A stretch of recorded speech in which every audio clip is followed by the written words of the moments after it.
Fala pessoal, aqui é o Diego. E seguinte, estamos começando mais um episódio do Bookcast, o 16º episódio, o seu podcast de livros. Aqui, para quem não sabe, para quem está chegando agora, seja muito bem-vindo ao Bookcast, seja muito bem-vindo ao Bookcast. Quase gaguejei aqui, eu geralmente gaguejo em podcast, então se acostume com meus gaguejos nesse podcast. Talvez não seja uma baita propaganda isso, mas enfim. Esse podcast, como eu falei, é sobre livros, então eu trago aqui em cada episódio a minha crítica do livro que eu li naquela semana, naquele determinado período de tempo. Trago se eu gostei, se eu não gostei do livro, o que eu gostei, o que eu não gostei do livro e se você deve comprar esse livro ou não. Então seja muito bem-vindo, muito bem-vinda. Isso aí é show de bola para ter um podcast, a pessoa não sabe nem falar. Mas vamos lá. Esse episódio é bem especial, é o 16º, e eu trago aqui as melhores leituras do Bookcast em 2020. Na verdade, as minhas melhores leituras, porque tem livros aqui que eu li e não fiz episódio no Bookcast, porque eu comecei a fazer o Bookcast em agosto desse ano, de 2020, se eu não me engano. Não sei em que época você está ouvindo esse podcast, você pode estar ouvindo em 2030, em 2040, não sei se o Spotify ainda vai existir, se o podcast ainda vai existir, se eu ainda vou existir em 2050 e 40, mas enfim, eu estou gravando esse podcast no final do ano de 2020.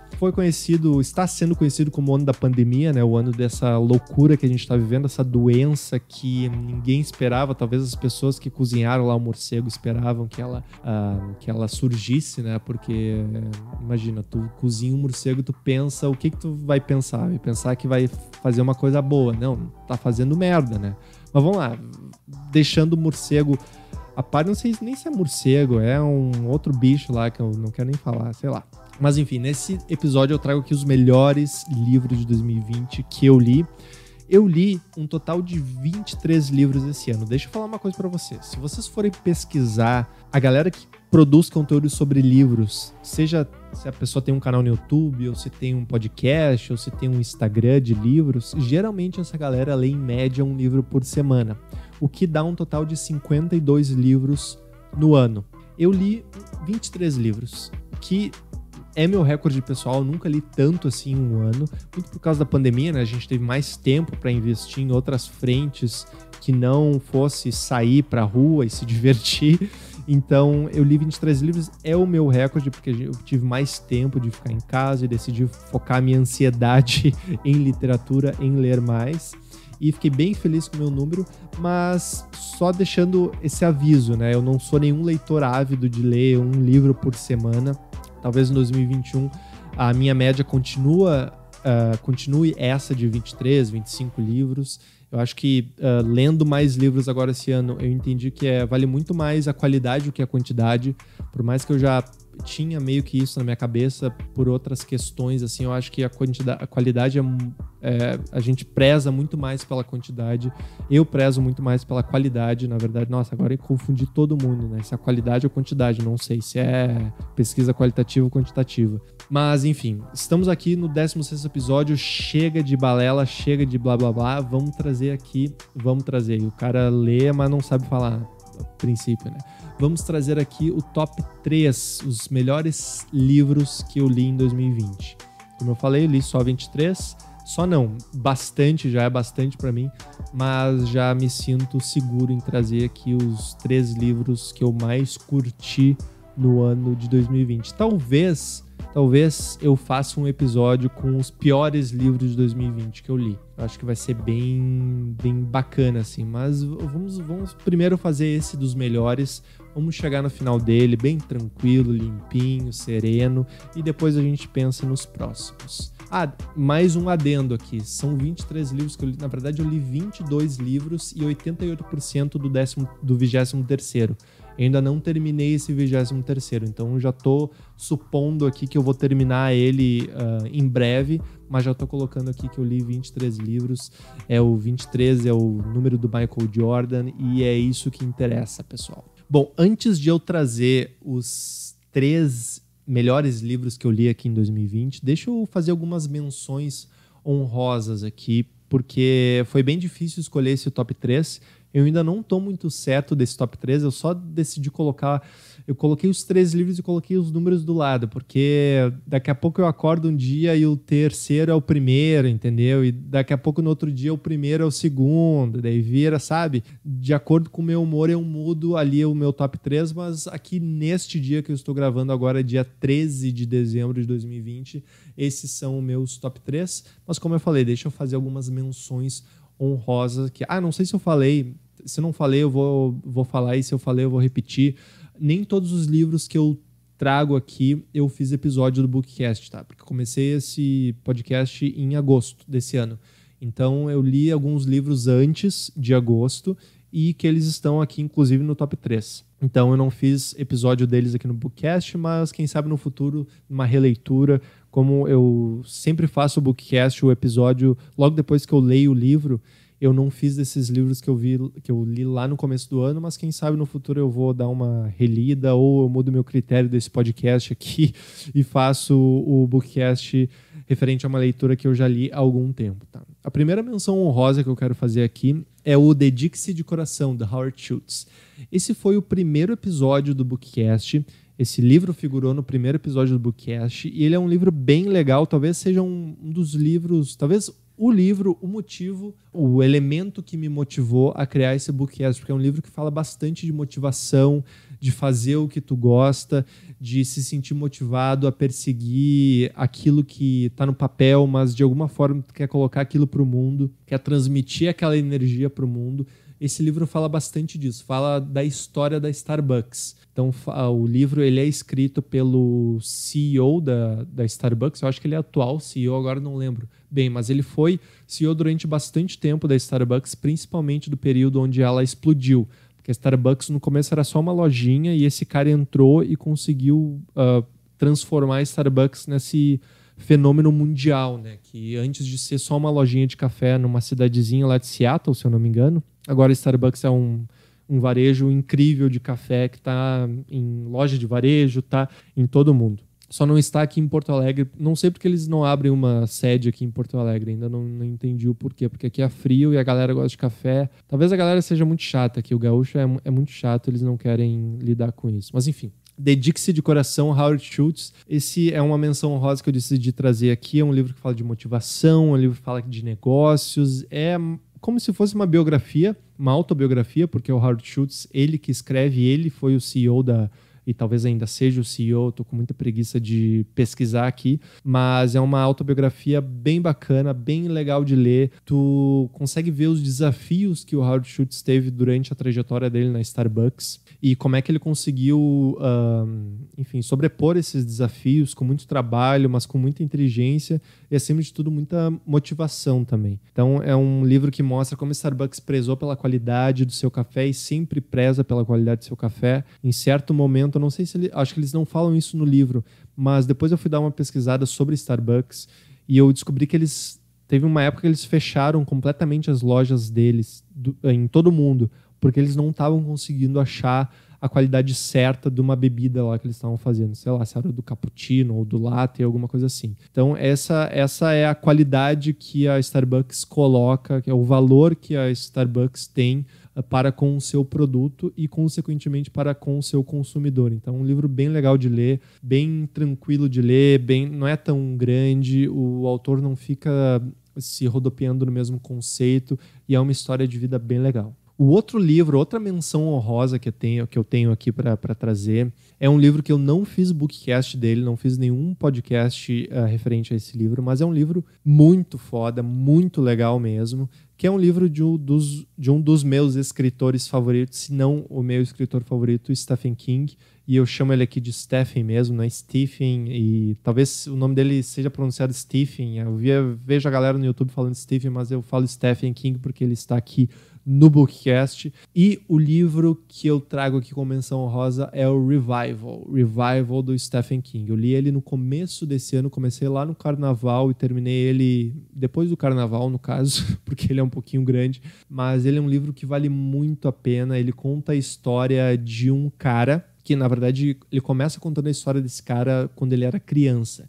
E ele conhece um padre. E esse padre, ele tem algum pé no mundo mágico, assim, barra mundo da eletricidade. É tão bizarro esse livro que é bizarro até a sinopse que eu tento colocar aqui, o resumo que eu tento colocar aqui para vocês. Mas ele é um livro que fala da história desse gurizinho que cresce com esse padre em volta, que o padre é uma referência na cidade, e o padre começa a se envolver em umas questões meio bizarras, assim, alguns acidentes que acontecem na cidade. E esse padre, ele sempre, o pastor, eu não sei se ele é padre ou pastor, evangélico, sei lá, ele é um pastor. O livro, ele é um pastor, exato. E esse livro, ele traz que esse pastor, ele é muito ligado à eletricidade. Ele curte muito fazer coisa elétrica, ele fazia mecanismos elétricos na garagem dele e tal. E esse livro conta a história desse menino que conhece esse pastor e acaba crescendo e acaba reencontrando esse pastor em uma outra época da vida. E esse pastor, ele tá participando de alguns circos de cidade, assim, com mágicas que tem um envolvimento de eletricidade. Só que daí esse menininho do livro, ele começa a desconfiar que é uma mágica muito bizarra para ser mágica. Sabe aquela mágica que tu pensa, tá, isso daí é muito bizarro para ser verdade, tem que ter alguma feitiçaria aí atrás. E ele começa a perceber isso, que realmente tem alguma coisa, que esse cara tem alguma coisa com a eletricidade que faz com que seja meio que sobrenatural, assim. E é muito foda, tem tudo que o Stephen King traz, né? Que é vício no álcool, vício em drogas, vício no profissional mesmo, do profissionalismo, do pastor ser louco pela eletricidade, ficar remoendo aquilo, estudando aquilo durante toda a vida, e ele é muito assustador. Esse livro, ele é bem assustador, não porque tem algum monstro, alguma coisa assim, mas as situações que o King coloca são bem impactantes. Inclusive o final desse livro talvez seja o melhor final de um livro de Stephen King que eu já tenha lido. Eu já li, sei lá, uns 20 livros do Stephen King, ele tem uns 70, o cara não para de escrever. Assim que ele parar de escrever, eu vou conseguir acompanhar a leitura e conseguir terminar os livros dele, mas espero que ele escreva ainda por muitos e muitos anos, apesar de ele estar já bem velhinho, talvez na parte da montanha-russa que desce da vida, né? Tem aquela parte da montanha-russa que a gente está subindo e depois a montanha-russa desce. Talvez o Stephen King já esteja descendo e talvez ele esteja espreguiçando de lado para não... Se ele se espreguiça com os braços para cima, capaz de Jesus puxar ele. Mas enfim, é um livro muito legal e talvez tenha, como eu falei, o melhor final de algum livro de Stephen King. Eu estou falando aqui, tem várias pessoas que leram mais Stephen King do que eu e falam isso também. Então vale muito a pena esse livro, é bem válido a menção honrosa que eu trago aqui para ele. Revival, do Stephen King. E a última menção honrosa que eu tenho aqui, ele entrou no top 3 esse livro, mas depois ele saiu, mas como eu falei, se eu acordar amanhã ele vai estar dentro do top 3 ali, e semana que vem, daqui a pouco ele é o primeiro lugar, assim, sabe? Porque esse livro é muito foda. Eu talvez não tenha apreciado ele como eu estou apreciando agora depois de um tempo de ter lido ele. Mas ele é um livro muito foda, eu fiz bookcast dele aqui, é bem importante falar isso, vocês podem ouvir o bookcast depois desse livro. E o livro que eu trago aqui é O Exorcista, do William Peter Blatty. Cara, O Exorcista é o seguinte... Cara, eu falo cara, mas eu sei que tem meninas e moças me escutando, então eu vou falar assim, pessoal, O Exorcista, o livro, ele é muito foda. Ele é muito assustador. A maioria das pessoas conhece a história pelo filme, né? E a história é basicamente a mesma que do filme, o livro. Na verdade, o filme foi baseado no livro, então o livro serviu praticamente de script para o filme, praticamente de roteiro. Então, se tu vai ver o filme e tu vai ler o livro, é praticamente a mesma coisa, só que o livro ele tem alguns detalhes assim das cenas que são muito bizarros, assim, que só o livro, só aquela imaginação proativa da tua cabeça consegue te aterrorizar. Para quem não conhece a história do Exorcista, talvez tenha muitos ouvintes aqui que são talvez jovens que não conhecem o Exorcista. Se você não viu o Exorcista, se você é jovem e não viu o Exorcista, vá procurar ver esse filme sozinho. Porque todo mundo da minha idade, eu tenho 27 anos, eu sou ali da década de 90, todo mundo da minha idade viu esse filme sozinho na época que passava no SBT, depois do programa do Ratinho. Não sei se era do Ratinho ou era alguma outra coisa, mas a pessoa tem que ter essa experiência para criar caráter. É coisa até para se botar no currículo, sabe? Eu vi Exorcista na época que passava no SBT lá sozinho. minha mãe não estava na sala, meu pai não estava. É uma coisa que tu coloca no currículo e o recrutador vai olhar para aquilo e vai dizer, bah, é verdade, esse cara aqui é foda, essa pessoa aqui tem culhão, vamos contratar ele porque ele não tem medo de nada. Apesar de que essa situação talvez tenha marcado várias crianças pro resto da vida, inclusive me marcou bastante, não deixa de ser uma experiência muito legal. Então, por favor, primeiro assista o filme. É uma coisa que eu indico, assista o filme, depois lê o livro, porque depois que tu for ler o livro, depois de ter assistido o filme, primeiro, tu vai estar cagado. Vai ter assistido o filme, vai estar naquela loucura, meu Deus, essa guria, eu vou dormir aqui, o meu pé vai ficar pra fora do cobertor, essa guria vai me matar hoje. Eu tenho certeza que 3 horas da manhã, eu vou acordar pra fazer xixi, eu vou abrir o olho, essa guria vai estar aqui na minha frente, o Satanás vai estar aqui no quarto, vai ser uma loucura. Tu vai ter essa sensação depois de ter assistido o Exorcista pela primeira vez. O que é ótimo. Essa é uma sensação assim que tu vai viver o resto da tua vida. Tu nunca mais vai conseguir dormir bem depois de ter assistido o Exorcista. Mas é ótimo, é por isso que o filme existe, sabe? É pra impactar as pessoas. Então, depois que tu assistir o filme, tu vai ler o livro. Porque tu vai ter na tua cabeça a imagem daquela guriazinha do Satanás e não tem imaginação melhor que pudesse criar uma coisa mais horripilante do que aquela imagem daquela guria. Se eu tivesse lido o livro antes de ver o filme, eu não conseguiria ter criado aquela imagem daquela guriazinha como eles criaram no filme. Acho que o filme até ganhou o Oscar de melhor filme, se eu não me engano. O único filme de terror que ganhou o Oscar de melhor filme, talvez por melhor maquiagem também, porque aquela menininha, meu Deus, ela tem, sei lá, ela é o Satanás em pessoa, assim. Então, eu espero muito que se você está ouvindo isso e não tiver assistido o filme, assista o filme e depois leia o livro. Porque o livro, como eu falei, ele é a mesma história, só que ele traz uns detalhes assim muito fodas que realmente deixam a pessoa pensando assim, porra, que loucura, que loucura que esse escritor escreveu aqui.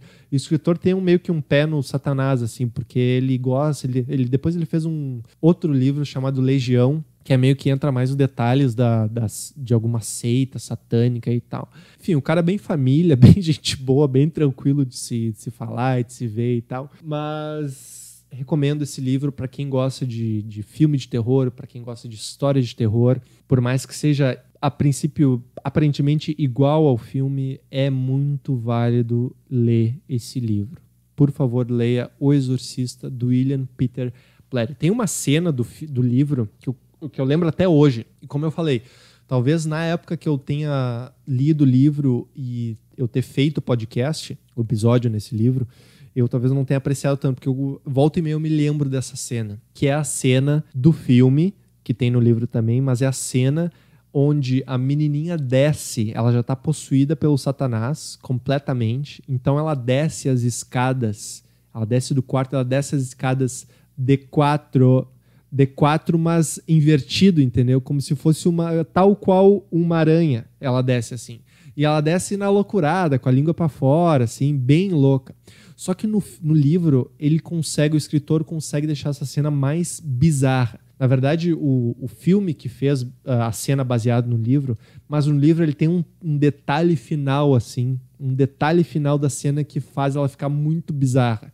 Eu não vou dar spoiler aqui, e se alguém quiser esse detalhe final, manda direct ali no Instagram de @DiegoSgon. Acho que esse é o meu Instagram, né?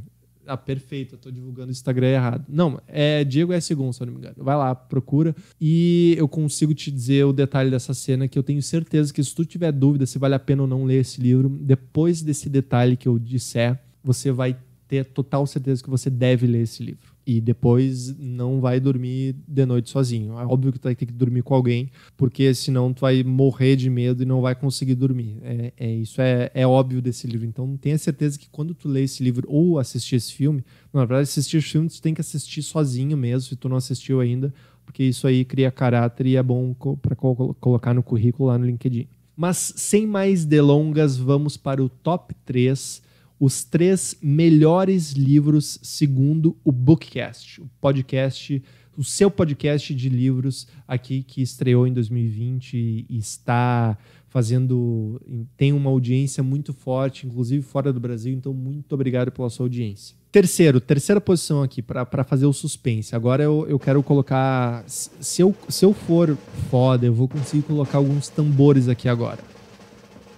No caso, no áudio, né? Eu não vou fazer os tambores aqui com o meu dedo como eu tentei fazer. Obviamente não vai funcionar, mas se eu sou foda, você estará ouvindo tambores agora, assim, enquanto estiver escutando a minha voz. Se eu não conseguir, infelizmente, Diego, fica pro próximo episódio essa edição aí foda que tu tentou fazer. Mas vamos lá. Terceira posição do melhor livro lido em 2020 do Bookcast é Acid for the Children, do Flea. Esse livro, eu estava muito ansioso para ler ele. Ele, coincidentemente, ele foi lançado esse ano, em 2020, pelo menos aqui no Brasil. E eu estava muito ansioso para ler esse livro. Por quê? Porque eu li o Scar Tissue, que é a biografia do Anthony Kiedis, em 2019, no ano passado. E eu fiquei bem impactado com aquela biografia. Primeiro porque eu curto bastante Red Hot Chili Peppers. Esse livro, Acid for the Children, é do Flea, é do baixista da banda Red Hot Chili Peppers, para quem não conhece. E o livro do Anthony Kiedis do ano passado, ele realmente me impactou bastante, porque eu já tinha noção de que o Anthony Kiedis era meio louco da cabeça, assim. Só de tu ver o estilo dele no palco e as danças dele, e ele sempre tira a camisa, ele é muito louco, assim. Então tu já olha para aquele elemento e fala, bom, isso daí não é certo. Só que tu vai ler a biografia dele, tu realmente vê que esse cara passou, é um milagre o cara tá vivo. É um milagre o Anthony Kiedis estar vivo. E aí eu fiquei bastante ansioso quando eu descobri que o Flea, que o baixista da banda, também estava escrevendo uma autobiografia, e ele lançou e comprovou exatamente o que eu estava pensando, que o Flea é mais doente da cabeça do que o Anthony Kiedis. Talvez em alguns aspectos não, tá? Mas essa autobiografia do Flea, ela é muito sincera. Então ele coloca, assim como tal qual do Anthony Kiedis também, mas essa daqui talvez seja mais sincera ainda, porque o Flea ele não fica só falando das situações que ele vive durante a vida dele, mas ele fala do significado delas, como aquilo impactou ele. E, enfim, é muito foda esse livro. É bizarro tu ver, tu conseguir colocar os olhos na história de uma outra pessoa de uma maneira tão profunda, assim. Tu entender que existem outras realidades do teu lado, assim, sabe? E a principal coisa que eu tirei lendo esse livro é que o Flea, ele é um gênio da música. Para mim, ele é um baita músico, ele toca o baixo dele como nenhum outro instrumentista toca o seu instrumento. Eu acho que a alegria e a animação que o Flea tem tocando o baixo dele talvez seja a mais evidente, assim, quando tu for ver bandas realmente. E é muito legal de ver que a genialidade dele, ele não é um cara de outro mundo, entendeu? Ele é um ser humano. Ele teve erros, ele tem uma história muito de dedicação mesmo, e mais de paixão mesmo pela música.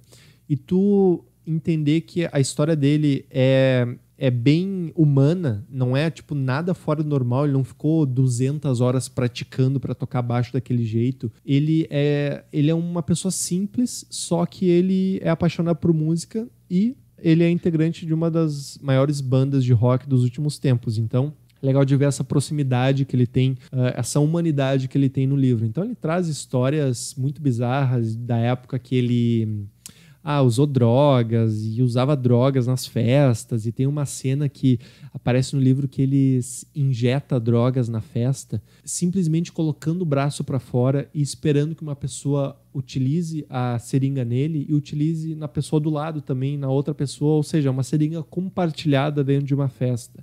E no livro ele fala, cara, eu era muito doente, como é que eu não morri? É um milagre estar vivo. E realmente, tu lê aquilo e tu pensa, pô, é um milagre ele estar vivo. Não só ele está vivo, mas como ele fez uma história e ainda consegue fazer uma história muito legal na música e consegue entregar riffs de baixo e músicas e melodias muito impactantes. Então, Acid for the Children, do Flea, ele é muito foda, esse livro é muito legal. Eu ouvi dizer que o audiobook dele ganhou um Grammy ou um Emmy, eu nunca sei qual é a diferença, mas eu ouvi dizer que ganhou algum prêmio aí bem relevante, o audiobook dele. Eu li mesmo o livro físico, mas fiquei bem interessado em ouvir o audiobook dele, porque a princípio ele é narrado pelo próprio Flea. Então dá mais esse tempero ao livro. Então, terceiro lugar do top 3 melhores livros de 2020 do Bookcast, Acid for the Children, do Flea. Esse livro tem episódio aqui no Bookcast, então, por favor, assista ou ouça o episódio do Bookcast referente ao livro Acid for the Children, do Flea. Segunda posição, segundo melhor livro de 2020, segundo o Bookcast, segundo podcast sobre livros aqui que eu trago para vocês. Esse segundo lugar, ele impactou bastante, porque é sobre um assunto que eu curto bastante, assim como a terceira posição do Acid for the Children, do Flea, que eu curto bastante, Red Hot. O segundo livro aqui que eu trago é sobre um assunto que eu curto bastante. Tem gente que curte mais do que eu, que é muito mais fanático do que eu, mas é de um assunto que eu curto bastante. Sem mais delongas, o segundo lugar do livro melhor lido em 2020. O melhor lido, ficou fora essa frase, né? Do segundo lugar que ganha o melhor livro lido em 2020 agora. Ficou bem melhor. É o 11 Anéis, do Phil Jackson. Para quem não conhece, o Phil Jackson talvez seja um dos principais, um dos maiores treinadores de basquete do mundo. Ele simplesmente ganhou 11 anéis, como diz o título do livro. Então tu já fica meio impactado com o título do livro. 11 anéis. Ele ganhou alguns como jogador e a maioria deles ganhou como técnico depois. E o livro conta a história, é uma autobiografia, e o livro conta a história do Phil Jackson, do treinador. Simplesmente ele foi treinador do Chicago Bulls dos anos 90, que tinha Michael Jordan, Scott Pippen, o Rodman, Dennis Rodman, que é louco da cabeça. Mas ele não só foi o técnico do Chicago Bulls dos anos 90, que a dinastia do Bulls ganhou 6 títulos, ganhou 3, depois voltou ali a galera e ganhou mais 3. Mas ele também foi técnico dos Lakers dos anos 2000, com Kobe Bryant, com Shaquille O'Neal. Então, assim, o cara é foda, o cara é muito foda no que faz, no que fez, no caso, porque ele já se aposentou. Mas esse livro ele foi bem legal pra mim, eu gostei bastante de ler, porque ele conta como o Phil Jackson conseguiu se transformar nesse treinador vencedor multicampeão. Porque no começo ele era um jogador e ele ganhou anéis. Deixa eu ver quantos anéis, eu acho que... eu tenho aqui a lista dos títulos que ele ganhou. Então ele ganhou as Players Head Coach, ganhou 11 títulos da NBA, 91, 92, 93, depois 96, 97 e 98, que é o three-peat que eu falo, né? Que ele ganhou 3 campeonatos seguidos de 91 e 93, depois deu uma pausa ali em 94, 95, e ele ganhou 96, 97 e 98. Depois, ele ganhou com o Lakers 2000, 2001 e 2002, e depois 2009 e 2010. Acho que ele ganhou aqui de... Isso, fiz a conta e deu certo, que deu 11 anéis. Cara, é tanto anel que é difícil tu entender de onde esse cara tira tanto anel. Mas enfim, o cara é multicampeão, ganhou tudo que ganhou, mas a principal coisa que eu consigo tirar do livro dele é como ele conseguiu gerenciar e liderar as estrelas que ele tinha ali na quadra.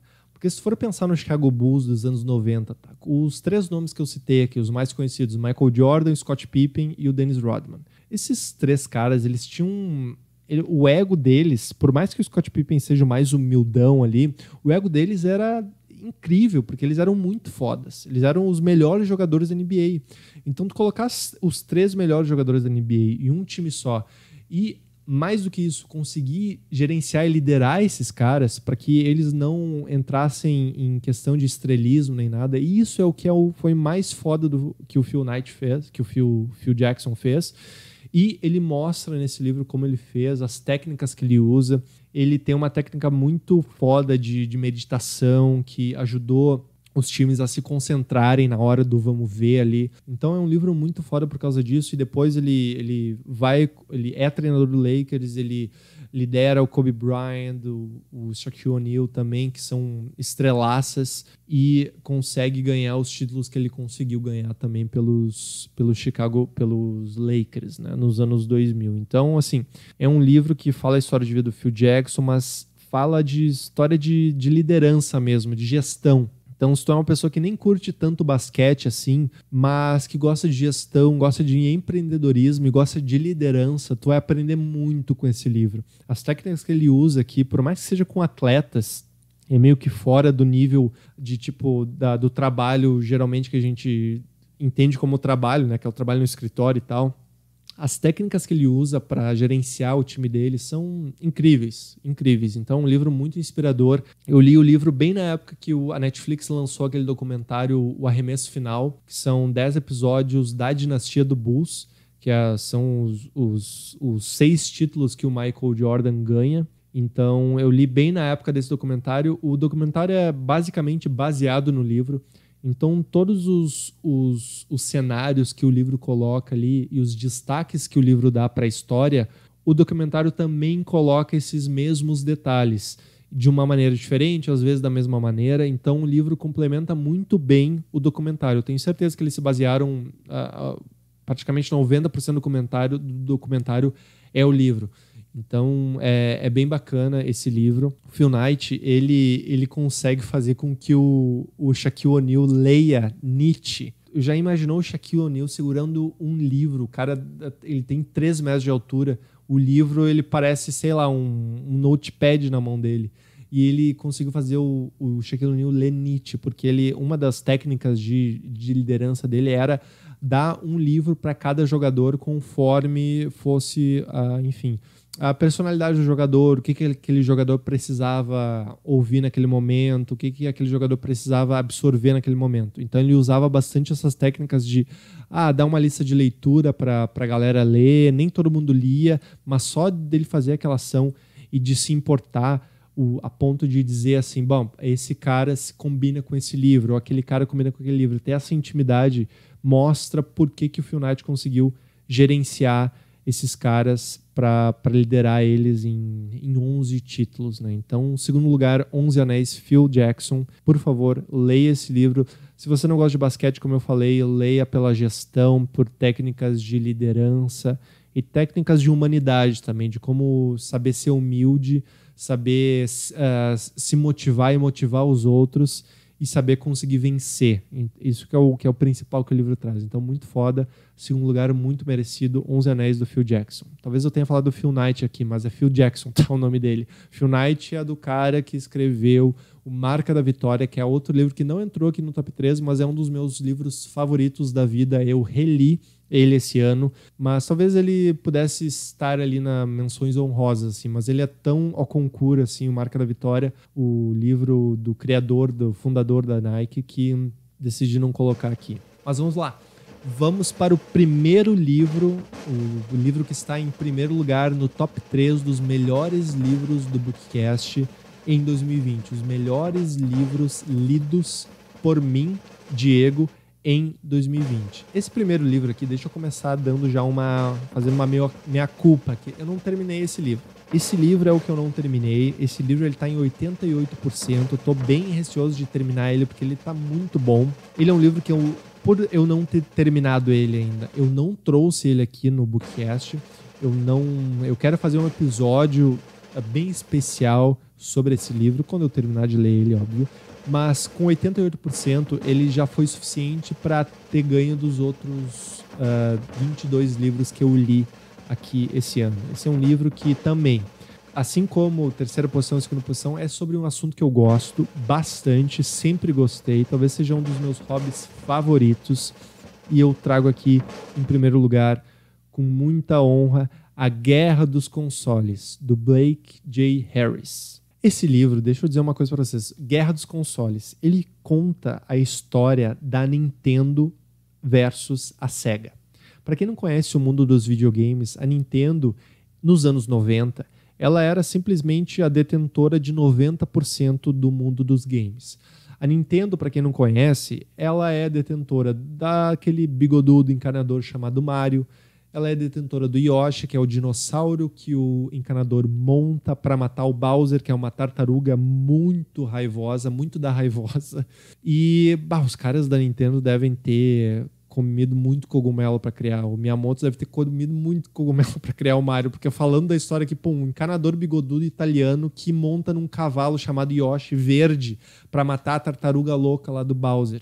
e para capturar a princesa, que é a Peach, no caso. Eu acho que é Peach o nome dela, né? Sei lá. Mas enfim, esse livro conta a história da guerra desses dois, Nintendo versus Sega. E para quem não conhece a Sega é detentora e foi criou o Sonic. O Sonic, aquele roedor, eles chamam de ouriço, né? Ouriço. Ele é um ouriço azul muito rápido e ele foi criado para combater a Nintendo. Como eu falei, nos anos 90, ali na época de 90, 91, a Nintendo ela obtinha 90% do mercado. Por quê? O que aconteceu? Nos anos 80, no começo dos anos 80, os fliperamas tiveram seu boom, assim. Teve um boom gigantesco, assim, de fliperama. Aquela caixa gigantona com a TV que tinha em bares e tal da cidade. Só que ali por volta dos anos 80 e ali por volta de 85, 86, se eu não me engano, eles começaram a lançar videogames para dentro de casa, videogames domésticos, sistemas domésticos, o Atari também sendo um deles. Deixa eu até confirmar aqui se o Atari, em que ano foi lançado o Atari, para eu ver aqui a história certa, release date. O Atari ele foi lançado, ele foi lançado em 77, então a época do fliperama estava sendo vivido ainda na época de 70. E depois vieram os fliperamas também, um pouco antes também vieram os fliperamas, e depois dos anos 70 também. Só que ali em 85, 86, aconteceu o boom dos videogames que eles falam, né? Que começaram a criar muita coisa ruim. Começaram a criar uns videogames muito ruins, assim, sabe? Tanto o fliperama quanto o próprio videogame que tu levava em casa, assim. Então, aconteceu esse boom, a indústria do videogame estava morta, estava praticamente podre, porque tinha muita porcaria, então as pessoas pararam de gastar o seu dinheiro precioso com o videogame, porque o videogame era uma coisa cara na época, ainda é hoje em dia, mas era cara na época também, então as pessoas pararam de comprar porque era muita porcaria. E aí, em 86, deixa eu confirmar aqui o NES Release Date. Em 86, se eu não me engano, em 83, a Nintendo lança o Nintendinho, que aqui no Brasil é conhecido como Nintendinho, né? É o Nintendo lá fora. E ela lança esse Nintendo lançando o jogo do Mario também, e ela simplesmente detém todo o mercado. O videogame é um sucesso, ele foi lançado primeiro no Japão e depois nos Estados Unidos, e foi trazido aqui para o Brasil depois e tal. Então ele é um sucesso dos anos 80, a Nintendo consegue reviver essa indústria do videogame nos anos 80.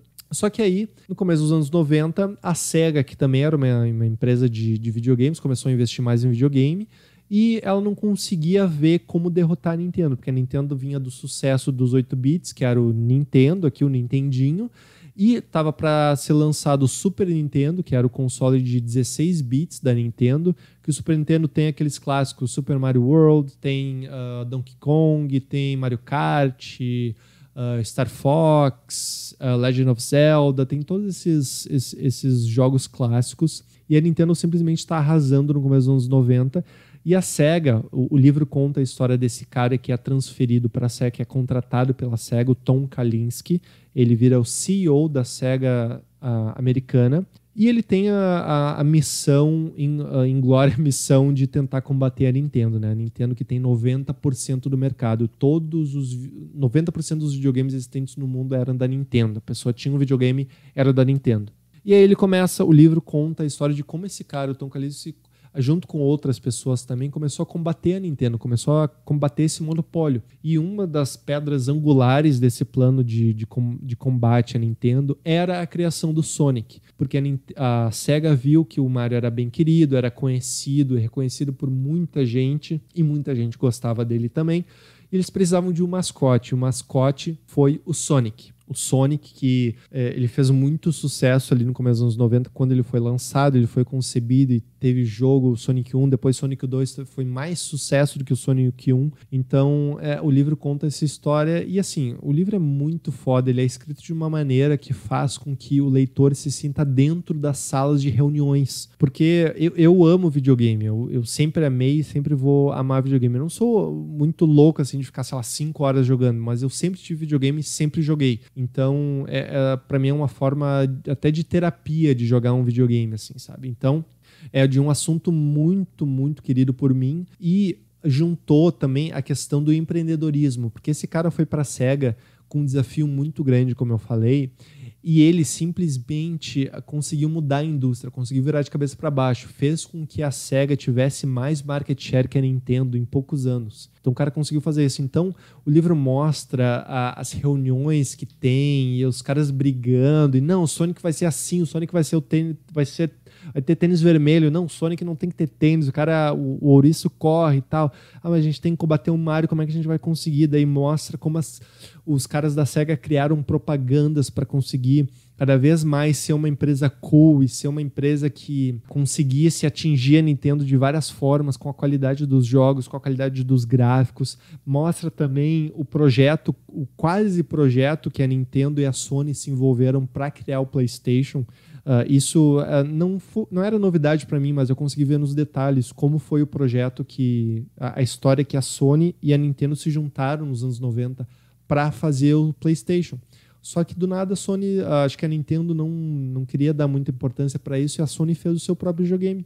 E o próprio videogame da Sony dos anos 90 era simplesmente o PlayStation, que é um dos videogames mais vendidos do mundo, e agora recentemente lançou a sua 5ª versão, PlayStation 5. Então o livro conta tudo isso em muitos detalhes. O escritor consegue... Dá pra ver que o escritor é apaixonado por videogame também, porque além dele escrever muito bem, ele conseguiu uns detalhes assim de que só os jogadores conseguem se identificar, sabe? Então, o livro é muito foda.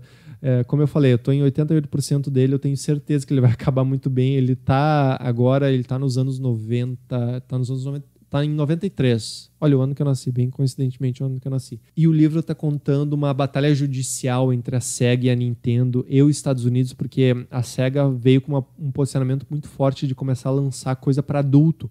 Então, Mortal Kombat, ele foi lançado no Sega CD, que eles chamam, né? O Sega CD, ele foi lançado com sangue, com os esqueletos e tal. E no Super Nintendo, o Mortal Kombat ele foi lançado, só que ele foi lançado sem o sangue, sem toda aquela loucurada que a SEGA permitiu que a produtora do jogo colocasse, né? Deixasse. Então, é muito foda. Daí começa o país, os Estados Unidos, começa a se mobilizar. Pô, como é que o meu filho vai ver, sei lá, eu tô vendo Fatality no meio da minha sala de estar, sabe? Como assim? Como meu filho fica feliz em arrebentar o esqueleto do personagem lá? Como assim?